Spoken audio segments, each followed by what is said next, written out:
Mr. Hale, before we move things about, I'd like you to tell Mr. Henderson here exactly what it was you saw yesterday night. Well, But first, are you certain nothing's moved? Nothing changed since you here yesterday? Just the same. When it dropped below freezing last night, I had Frank come over here to light us a fire. No use getting pneumonia with the big case on. But I told him not to touch anything but the stove, and you know Frank. We should have left somebody here yesterday morning. Yesterday morning, when I had to send Frank down to Morris Center for that man who went insane, well, I had my hands full yesterday. But I knew you could be back from Omaha by today, as long as I handled everything until then. Well, Mr. Hale, could you please tell us what happened when you arrived at the house yesterday? well, Harry and I had started to town with a load of potatoes. We came past this place, and I said, I'm going to see if I can't get John Wright to go in with me on a party telephone. I had spoken to John about it once before, but he put me off, saying, folks always talk too much, which I'm sure you know how much he talked himself. Well, I thought it might be smart to speak about it in front of his wife, although Harry said he didn't know how much difference it would make speaking about it in front of his wife. I think I'll have you go on that later. I do wish to talk about that, Mr. Hale, but continue on. What happened when you arrived at the house? I didn't hear or see anything. I knocked at the door, and it was all quiet inside. I knew they must still be awake. It was past 8 o'clock, so I knocked again, and I thought I heard somebody say, come in. I wasn't sure. I'm not yet sure. But I came in through that door right there. And in that rocker sat Mrs. Wright. And what was she doing? Well, she was rocking back and forth. She had her apron in her hand, and she was sort of pleading at it. And how did she look? Well, she looked weird. How do you mean weird? Well, all sort of done up, like she didn't know what she was going to do next. What did she think about your coming, Mr. Hale? I don't think she minded one way or the other. In fact, I don't even think she noticed. I said, how do, Mrs. Wright? It's old, ain't it?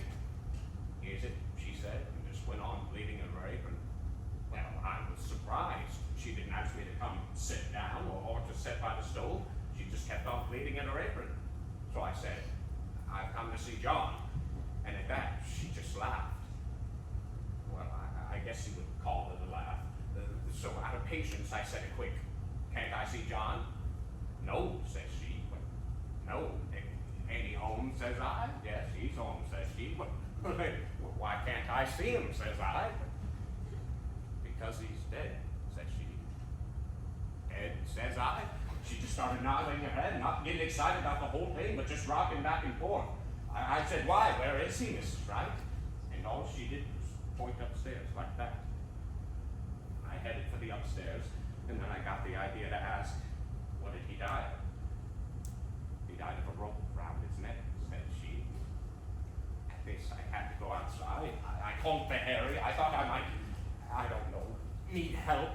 Then Harry came inside, and we went back upstairs, and there John was lying, and he had the rope. I'd rather have you go on that upstairs, where you pointed all out later. But for now, continue the story. Well, my first thought was to get that rope off of his neck, because it looked, well, Harry thought it would be best to leave for the coroner. So we left it alone, came back downstairs, and Miss Wright was still sitting there in that rocker. I said, has anybody been notified, Mrs. Wright? She shook her head. Then Harry came up to her. He said this business-like. He says, who done this, Mrs. Wright? I don't know, she said. You don't know, says Harry. I don't know. Someone, weren't you sleeping in bed with him, says Harry. Yes, I was sleeping in bed with him.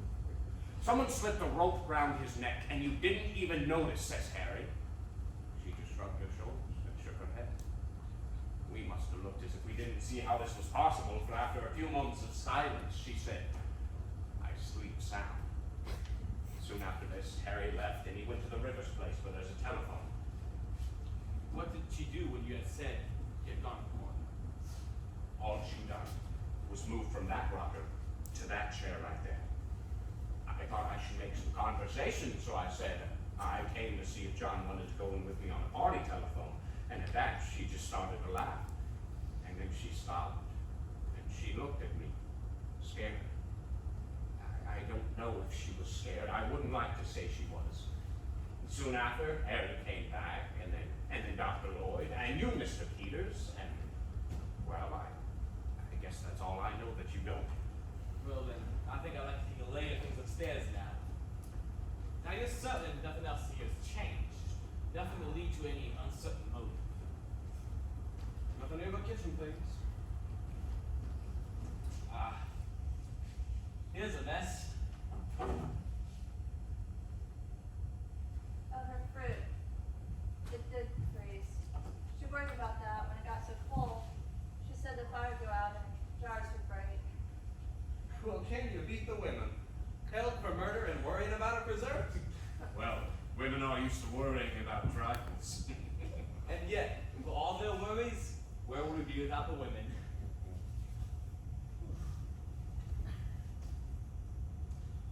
Dirty towels. Not much of a housekeeper she was. Would you say, ladies? There's a great deal of work to be done on a farm. And yet, I know of some Dixon County farmhouses that do not have such a roll of towels. Those towels get dirty awful quick. Men's hands aren't always as clean as they might be. Loyal to a woman, I see. Now, you and Miss Rat were neighbors. Suppose you were friends too. I've not seen much of her of late years. I've not been in his house. It's more than a year. And why was that? You didn't like her? I liked her all well enough. Farmers' wives have their hands full, Mr. Henderson. And then, Yes. it never seemed a very cheerful place. No, I wouldn't call it cheerful. I couldn't say she had the homemaker's instinct now. Well, I don't know as Bright had either. You mean they didn't get along very well? No, I don't mean anything. I just don't think a place would be cheerfuler for John Wright's being in it. Well, I think I'd finally take a lay of things upstairs now.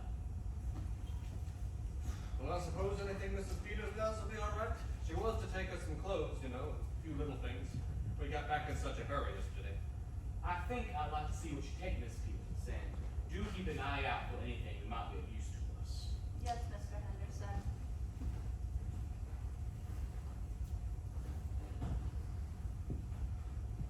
I'd hate to have him coming into my kitchen, snooping around and criticizing. Of course, it's no more than their duty. Judy's all right. But I guess that deputy sheriff that came out to make the fire might have got all this on him. Wish I thought of that sooner. Seems mean to talk about her for not having things slicked up when she had to come away in such a hurry. She had bread set. She was going to put this in there.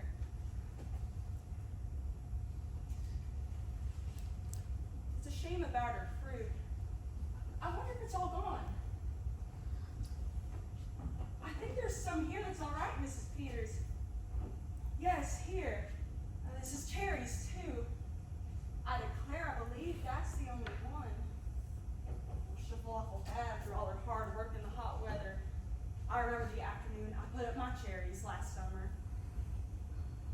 Well, I must get those things from the other room. You come in with me, mister? You can help me carry them. Mine is cold in here. Right was close. I think maybe that's why she kept so much to herself.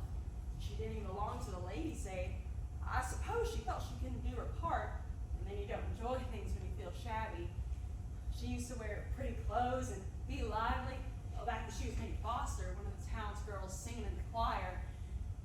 That was 30 years ago. This all you was to take in?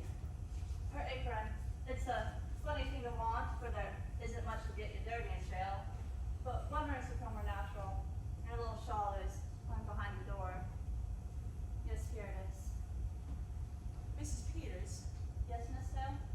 do you think she did it? Oh, I don't know. Well, I don't think she did. Asking for an apron and her little shawl, worrying about her fruit. Mr. Peters says it looks bad for her. Mr. Henderson is awful sarcastic in his speech, and he'll make fun of her saying that she didn't wake up. Well, I guess John Wright didn't wake up when they were slipping that rope under his neck. No, they say it's strange. It's such a funny way to kill a man, rigging it all up like that.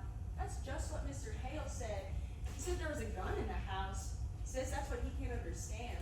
Mr. Henderson said going out that what was needed for the case was a motive, something to show anger, sudden feeling. Well, I don't see any signs of anger around here. Wonder how they're finding things upstairs. You know, seems kind of sneaky, locking her up in town and then coming out here and trying to get her own house to turn against her. Of course, the law is the law. I suppose 'tis. She was piecing a quilt. It's a log cabin pattern. Pretty, isn't it? I wonder if she's going to quilt it or just knot it. Never wondered if she was going to quilt it or just not. Whew. Frank's pie too much up there now, did it?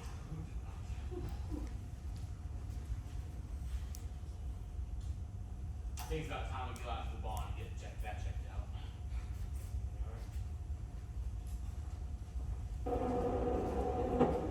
Thanks.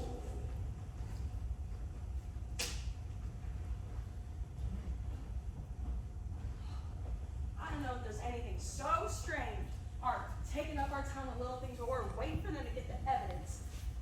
I don't see as if it's anything to laugh about. Of course, they've got awful important things on their minds.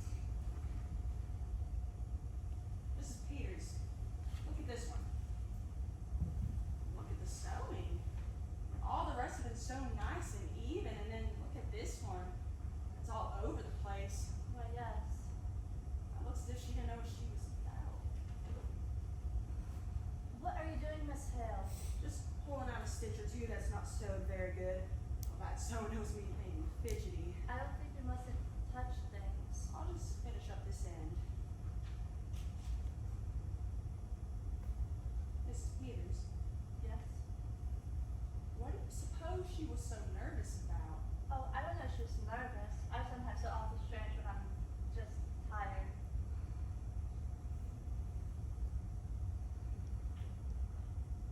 Well, I must get these things wrapped up. They may be done sooner than we think. Where do you think I could find a piece of paper and string? In that cupboard, maybe. A bird cage. Did you have a bird, Miss Hale? Why, I don't know whether she had a bird or not.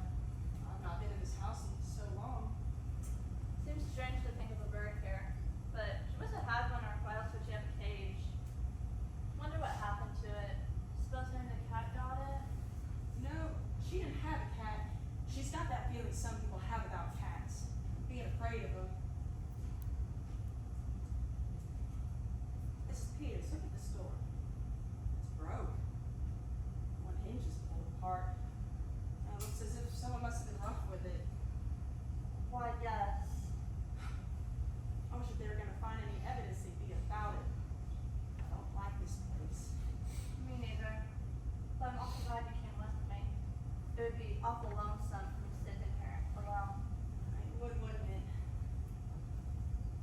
But I tell you what I do wish, Mrs. Peters. I wish I would have come around sometime when she was here. I wish I had. Of course, you're awful busy with your house and your children. I could have come. I stayed away because I worked cheerful, and that's why I ought to have come.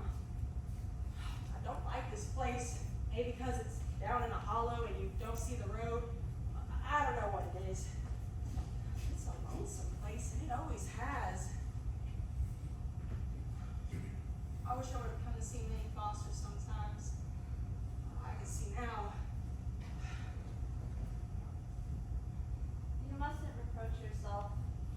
Sometimes you just don't see how it is with other folks until something comes up. Well, not having children makes for less work.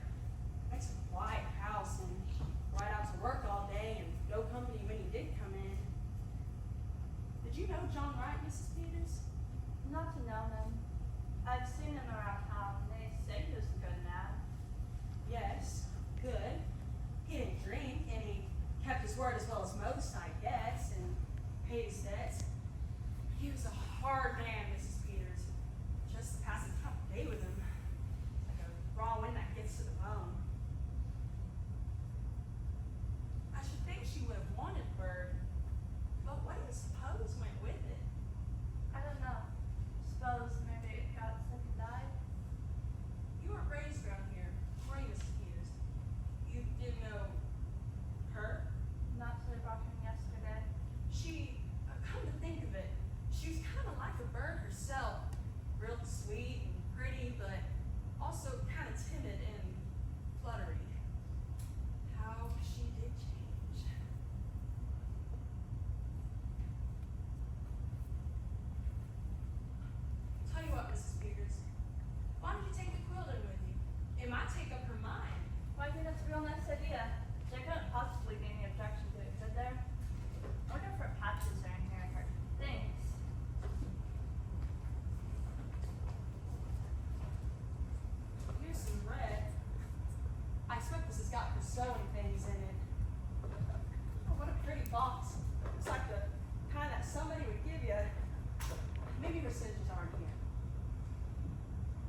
why there's something wrapped up in this piece of silk.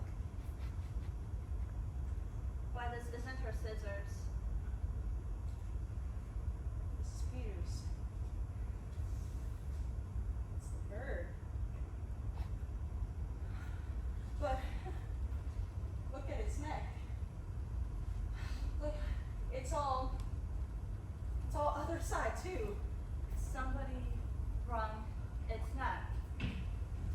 Well, ladies, have you decided whether or not she was going to quilt it or to knot it? We think she was going to knot it. Well, ain't that interesting, I'm sure. That's good. We think the cat got it. Is there a cat? Well, not now. They're superstitious, you know. They leave. Well, we know it happened to somebody from inside the house. Their own rope.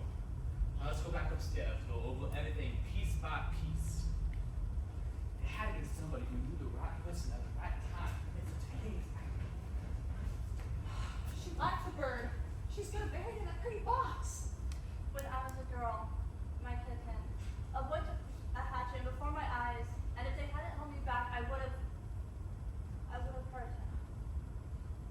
I wonder how it would seem to never have any children around. No, Wright wouldn't like the bird. The thing that sang. She used to sing. He killed that too. We don't know who killed the bird. I knew John Wright. It was an awful thing done in this house that night. Killing a man while he slept, slipping a rope around his neck and choking the life out of him. His neck! It choked the life out of him. We don't know who killed him. We don't know.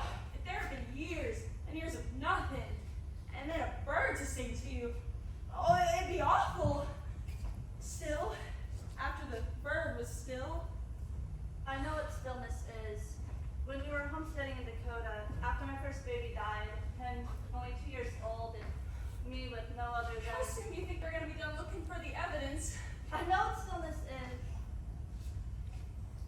The law has got to punish crime, Miss Hill. Why? But she could have seen Minnie Foster when she wore a white dress and blue ribbons and sung in the choir. Oh, I wish I would have come to see Minnie Foster sometimes. That was a crime. That was a crime. Who's going to punish that? We mustn't pick on. Oh, I might have known that she needed help. I know how things can be for women. I tell you, it's strange, Mrs. Peters. We live close together. We live far apart. We all go through the same things. It's just a different kind of the same thing. If I were you, I want to tell her Brittany's gone. Tell her it ain't. Tell her it's all right. Here, take this as a proof. She may never know whether it's broke or not. My, it's a good thing the men couldn't hear us. One day just laugh, being all worked up over a little thing like a dead canary. As if that could have anything to do with, wouldn't they laugh? Now, Peters, it's all perfectly clear except for a reason for doing it, but no juries when it comes to women if there's some definite thing, something to show, something to tell a story with, a way to connect with the strange way of doing it. I've got the team around outside. Pretty cold out there. I think I'd like to stay here a little longer by myself. You can send Frank out for me, can't you? I'm not satisfied you can't do better. Would you like to have a look at the things Mrs. Peters has gathered up here? Oh, they don't seem like very dangerous things now, do they? You know, Miss Peters doesn't need my supervision. For that matter, the sheriff's wife's remarried to the law. Think of it that way, Miss Peters. Not just that way. Married to the law. Now there's a thought. Well, George, how about you come over here and take a look at these windows? Windows. We'll be right out, Mr. Peters.